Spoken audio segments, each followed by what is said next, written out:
I honestly might finish this book in one sitting. And I'm glistening, darling. So I'm DNFing. Like, it's just so fucking disappointing.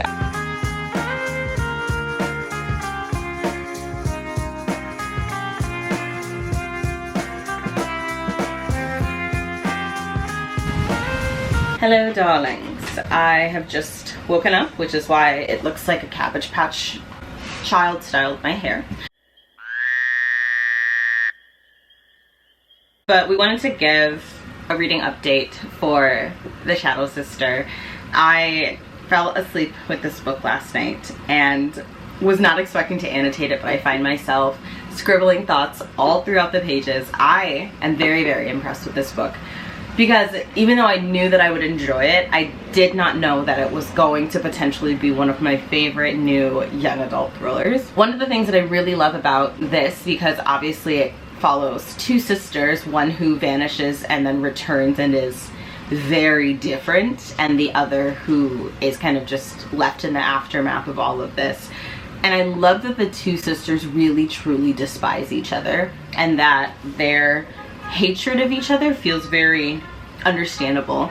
And I've been questioning whether or not Sutton, the sister who disappeared, is a sociopath or if she is traumatized and that is what's causing her to be so cruel in her actions. Casey is trying to figure out if she should be relieved that Sutton is home, or because when Sutton comes back she remembers absolutely nothing except for Casey, except for her sister, and so she's trying to decide whether or not Sutton is faking that she doesn't remember anything and she seems very frail, but she has these moments of that seem very conniving. But we think that this is a psychological thriller where you truly can't tell if the narrator is trustworthy or not. And I truly can't tell, which is part of why the book is speaking to me so much, because normally with psychological thrillers, I can always see where it's going. I can almost always see all of the underlying politics at play because studying people is just something that I do very naturally. It has queerness and representation for a religious queer up, because one of the best friends of Casey, her name is Ruth, and she's a preacher's daughter and she's a lesbian. So the politics there are really interesting, especially because Ruth is very devout in her Christianity. And I love that we get chapters where Sutton is flashbacking like to a year ago before she disappeared, and you're finally starting to get Sutton's perspective. And Sutton's perspectives, she is a very different person than she is through Casey's lens, and I'm finding those flashback chapters to actually be incredibly helpful for understanding the characters. I also really like that you're following an affluent black family that is also biracial, because there's politics there worth analyzing, and the relationship between Casey and her parents, the way that her parents fail her but also set her up for success at the same time, is very interesting. And the last thing we're going to say before ending this update is that the fear writing, the suspense, those punch you in the stomach one-liners are very, very well done in this book. So we're going to continue reading an update when we have something to say. We, as of right now, are on page, I want to say like 179-ish, and there's about 310 pages. So we've got like 115, 20-ish pages to go before wrapping up our thoughts on The Shadow Sister.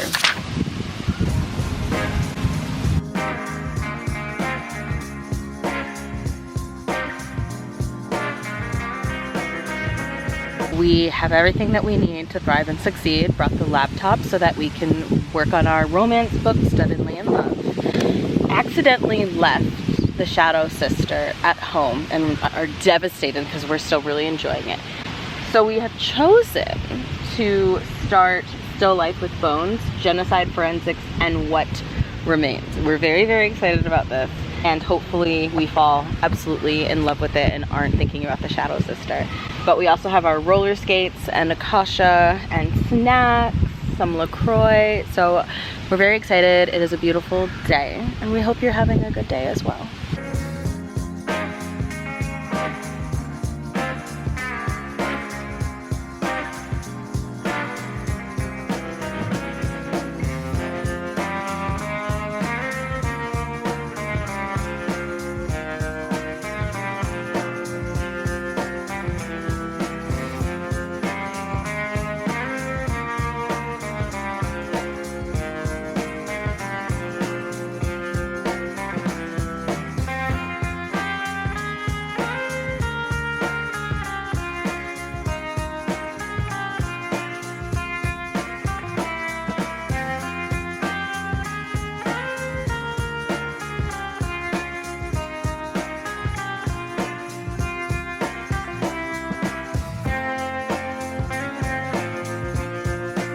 Okay, so quick update on the deck. Finally starting to put curtains up. Curtains over here and there, and then this is what it looks like so far. And now queer flag is going up. Good now.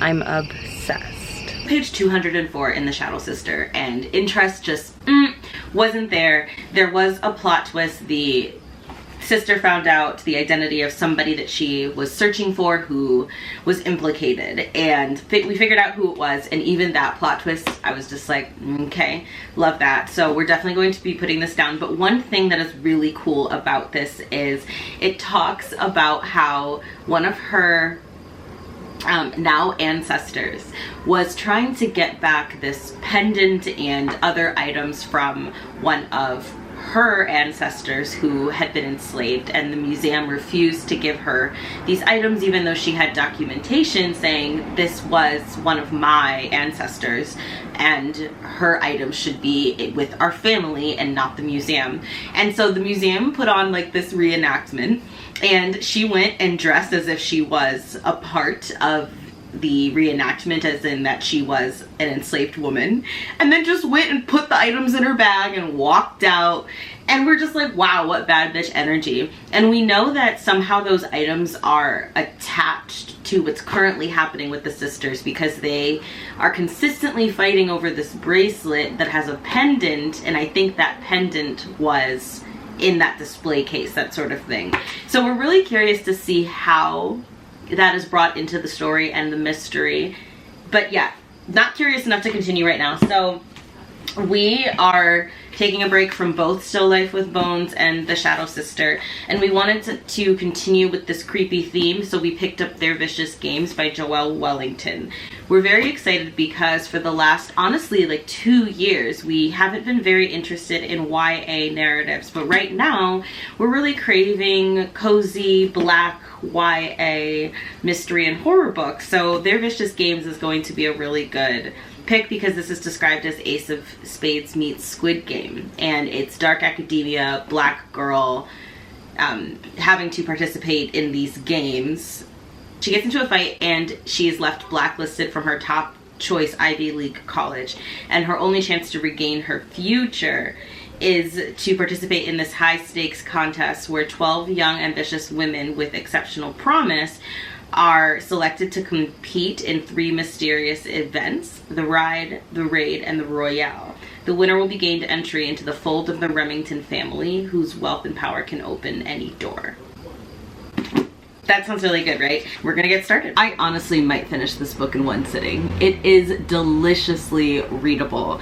I got to page 60 before I was like, okay, I have to update, because at this rate I'm gonna finish the entire book without updating. It is really fast-paced. Already she is at the mansion playing Their Vicious Games, and it has been told that these games can sometimes go a little too far. So her parents, like her father, was very concerned about this, but her mom, who really wants her to better herself, is really concerned about her future, given that this stuffy, jealous ass white girl got her acceptances to every Ivy League revoked and had her blacklisted, is also there playing the game, and she is essentially the only person playing the game that doesn't come from money and actually really needs it. So that's a nice component. Like, you really believe in her desperation in these games. It's very a believable motivation. And I love that she's such a non-passive character. Like, she stands up for herself.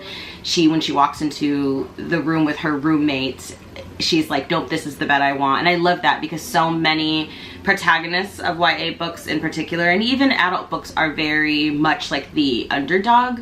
And are kind of pushovers, for lack of a better word, and I've always resonated more with characters that were comfortable being a little bit more abrasive. I love that it's descriptive without slowing down the readability of the book. Like, you can just fly through it. It is so good.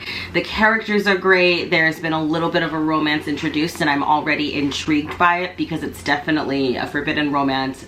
It's not something that should be happening, and the dynamics there are really interesting. I'm loving it. Her roommate is this girl, excuse me, named Saint, and she is, I cannot remember where she hails from specifically, but she is of Asian descent. She is Chinese, and she is very posh and different from the other girls, but like, she's very silently commanding. She's very put together. And also, the second that she saw her, she goes, "Oh good, someone who's not the color of copy paper." And I absolutely fucking died. So already loving Saint. And Adina is our protagonist. I'm really loving her. I'm annotating the shit out of this book as well.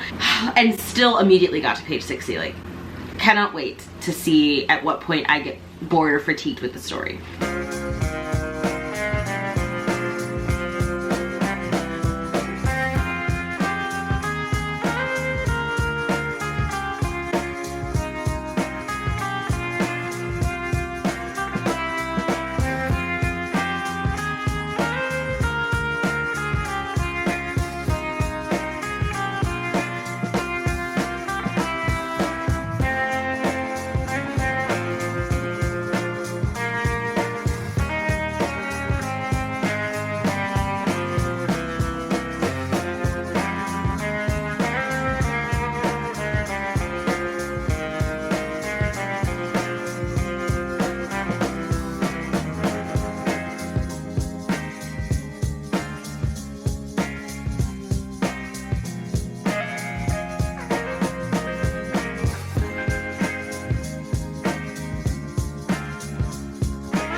Ah, the carnage of reading sprints. Here we are. We have the books that we are putting up on our used bookstore, our Pango. We have the Dana, who is our sprint guest host, and we have the dog with the fat ass. Yeah, look at that booty. Yeah, who's your booty? Who's your good girl who got your booty? Yeah, you like it. Oh, you like the booty. You like the butt? Yeah, you like the butt. Hi. It has been quite a whirlwind. I had somebody try to scam me, called and was pretending to be my bank and trying to get information out of me. So that was exciting. Just had to cancel my cards. This happened again in July, when basically these people call from your bank's actual phone number. I'm not sure how they're able to pull that off. And they masquerade as your financial institution so that they can get money from you, and they basically said that someone in Florida had used my card and was like, if you don't cancel your card right away, they're gonna keep using it, and then they're like, we just need you to verify your card number, like, etc. So I call my actual bank. They verified that that was not a thing. Dealt with that. I've been putting books up on Pango for a while. I have a bunch of, I think I've got 3 or 4 boxes of books that I'm going to be bringing to the post office shortly, right after these sprints end. And I'm excited about that. I love, love, love getting to get my books out of the house into other people's homes. I'm so excited. I especially love when you guys buy my annotated books, because like, it's just so nice knowing that a book that I've loved on is going to somebody who's excited about reading the annotations on it. I don't know, I get excited. So the ones that I am currently putting up are Love Radio, the Ambrosine Reviewed, and then Portrait of a Thief, which is not going to shock anybody. There was a dog, which meant the entire world had to end. I have switched to reading Piñata by Leopoldo Gautz, I believe. This is one of my most anticipated books of the year, and it is not great. The audiobook is potentially the worst audiobook I've ever read, and that is an astounding, insane statement, which is why I'm not sure if it really is the worst, but the narrator is driving me insane. It's as if while recording, the narrator would pause like in the middle of a sentence and then start a new recording days later, and the pitch of her voice would be different, the way that she spoke, and so sometimes you're just in the middle of a narration and then all of a sudden she starts shouting, and it's supposed to be like a soft, smooth moment, and you're like, ma'am, this is a church.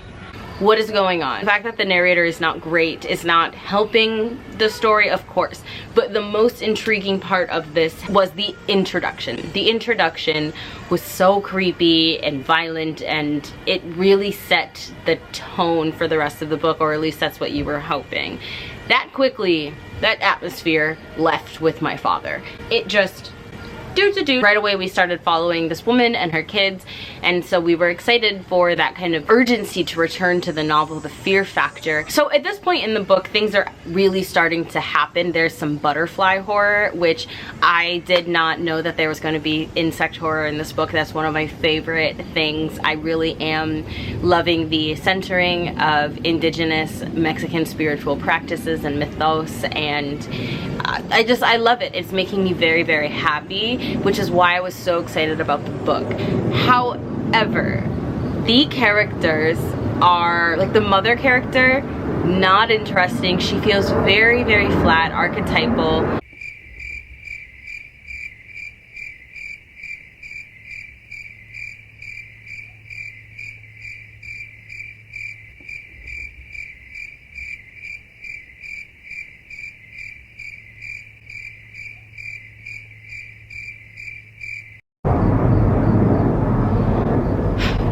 Clear at this point in the book that her child is a whole ass demon. Like, one of her kids is very clearly possessed. This, I wouldn't say this is a spoiler because it hasn't like been confirmed, but something ain't right.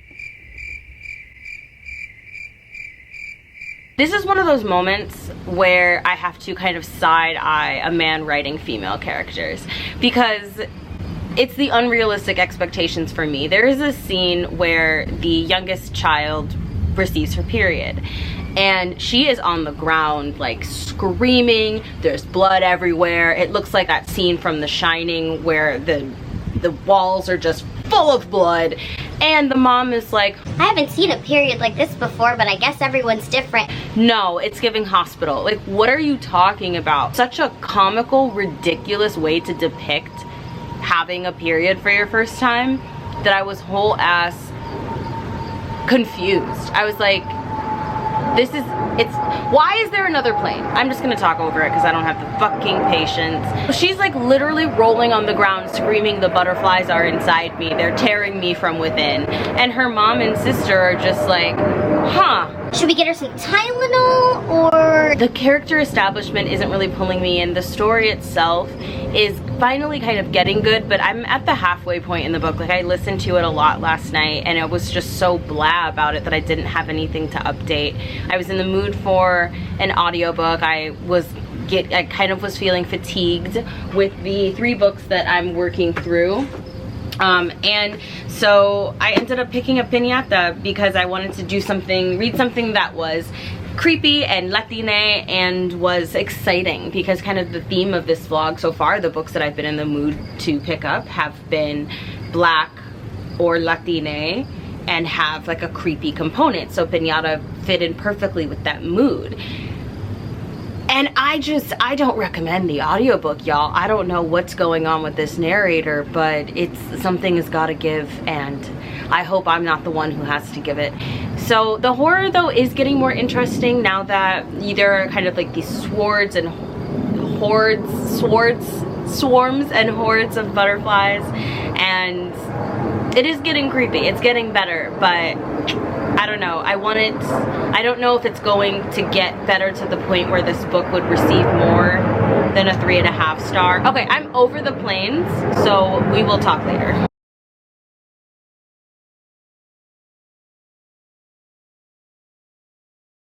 I wish I DNF'd Pinata. I finished it. The ending was great, but where is that energy the entire book? There is a character who is like, so the familia, after they uncover the artifact, goes back to the States. I forget what state. It doesn't fucking matter. There is a girl in Mexico who has visions of Luna and the possession of Luna and all of this. So even though she's never met the familia, she travels to America in order to warn them and help them exorcise the spirit, the demon, whatever.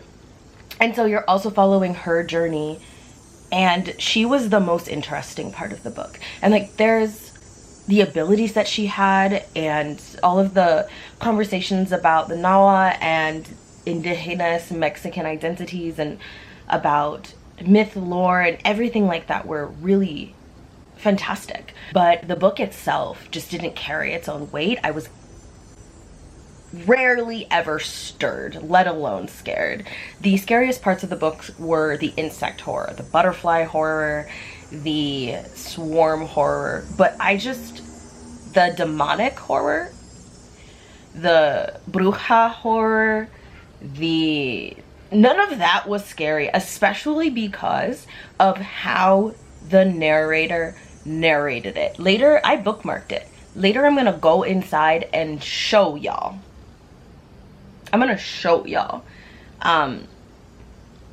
How these narrations are. It's chilling. She stood up and looked out her window, seeing thousands of black butterflies flying around the house. They're sputtering with every guttural word of hate.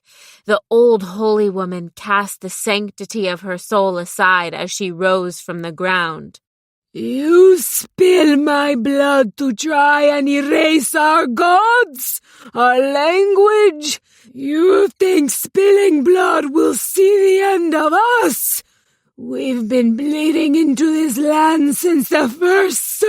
So finish that. That's getting a 2-star. I'm heartbroken. My hardcover copy is going up on Pango. Like, it's just so fucking disappointing. I'm devastated, honestly. Then I finished The Shadow Sister. It's so good. It is so fucking good. The ending, it was immaculate. It was easily a 5 stars. The commentary on missing black girls, the commentary on biracial siblinghood and familial. There also was a really heavy ancestral spiritual realism component to this that I wasn't expecting. But the conversations about the legacy of slavery, about autonomy over female bodies, the thrilling aspects, the insect horror, there were twists that I didn't see coming, even if I did see coming. Like, I kind of figured out what was going on with Sutton, and then you get the confirmation and it still surprised me. Like, it still felt like a surprise, which is great, because I think there's 2 kinds of twists. One that you can see coming, and when they come into fruition, it just feels good because all the pieces were there and it's still exciting. And then there is the ones that like come out of nowhere. Okay, so there's 3. Then there's the plot twists that seemingly come out of nowhere. And then there are just the disappointing twists all around. Like, you saw them coming, that kind of thing. Also, I don't know if y'all can hear the cicadas, but they are singing the song of their people. So that is 5 out of 5 stars, and I'm really excited because somebody bought my annotated copy. I put it up on Pango and somebody bought it, and I'm really excited. I just got like 6 orders from Pango that I have to send out, and I'm really excited about them. I'm really glad that like you guys are enjoying my annotated books, but I'm so excited. So I like loved this book so much, so whoever you are, if you are watching this video, I hope that you love this book as much as I do, and that my annotations are helpful to you and make your reading more enjoyable. I'm about 100 pages further in Still Life with Bones. I don't have much to update on that besides the fact that now we are in Argentina and the same themes are still being discussed though, so it is getting a little bit repetitive, although I'm enjoying the Argentine history because we already got the history of Guatemala, and so now we're in Argentina and I'm enjoying learning about Argentina history. But it's focusing less on excavations right now and more on discussing like some of the same things that we talked about in Guatemala, which is understandable. I'm just a little fatigued. I'm not saying it's a knock on the author at all, but I put it down because I'm just not in the mood. I'm not in the mood at all. But there were some incredible conversations about grief and healing in the absence of a corpse and all of these things. And we talked a lot about rituals of grief and burying and death throughout the world. It is a very interesting book. I'm really glad that this is the nonfiction book that I picked, even if I am just reading it slowly, but I usually read nonfiction books slowly, so that's not a surprise. As of right now, I would probably give it a 4-star. I did pick up 2 new books. Both of them were DNFs. One was a book that I DNF'd earlier on in the year because I just wasn't in the headspace for it.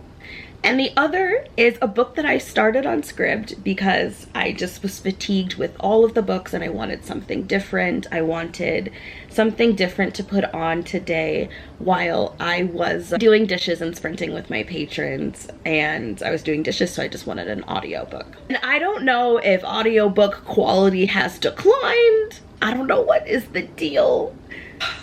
I don't want the disappointment is palpable. I decided to continue my update in here because if the cicadas were getting on my nerves, they were getting on yours as well. And it is hot as fuck out there. Like, I'm sweating, I'm glistening, darling. Okay, so speaking of glistening, we are going to be talking about High Risk Homosexual, which I started last night after like not having picked up for quite a while. Oh my God. I just got a swig of water and obviously this is why I'm single, because I'm a fucking animal. So I got to page 180 like that last night. I was updating y'all on Instagram, but if I'm annotating a book like this, that's how you know I love it. That's all right. Hush.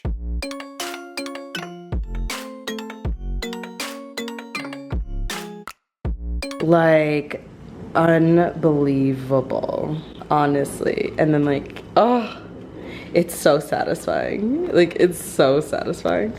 Last year, or maybe it was the year before that, I was doing annotation videos and I just loved them so much. So let me know if that's something you want me to go back to doing. High Risk Homosexual is the debut memoir of a gay Latinx individual whose name is Edgar Gomez. And Edgar talks about his experiences growing up and being forced to attend cockfights with his uncle in Nicaragua, and then moving to the United States because of his queerness and kind of being forced out of the home. He then talks about growing up, like going to queer spaces and dating and, you know, like drag and coming into the like his own and all of that, and writes about it all so well. The conversations about machismo and the conversations about machismo culture, about queer boy culture, about like the insecurities of sex and the shame that a lot of us feel when trying to have sex with other queer people. Like all of that resonated so much with me. Even the conversations about masculinity resonate so much with me. And it's called High Risk Homosexual because he was labeled a high risk homosexual by a doctor, which is great. And I believe Edgar uses he pronouns. Yeah, so on the back it says he pronouns, but he mentions in the book that he does not identify with any gender at all. But just look at this cover. Oh, it is so beautiful and vibrant. So some of my favorite chapters in the book are straight acting, which was chapter 2, and it's about having to present as straight and what that means. Boys Club, which is basically where he goes to the sex club called Club O, and there's a lot of sexual pressures and he's really struggling to learn the ins and outs of queer sex and how he's judged and shamed for this by other queer people. And then the other favorite is Everything is Sexy, which is the joy of drag and finding community, gender queerness, mask for mask politics, all of that, like so good. Now we gotta talk about, oh my God. Now we gotta talk about the Najir wife. This was one of my most anticipated books. I cannot wait to get rid of this arc. I cannot wait to get rid of this book. It's just... So, The Nigeria Wife is basically about this aunt whose niece goes missing in Nigeria, in Lagos. She goes to Nigeria to find out what happened, and she's left with more questions than answers.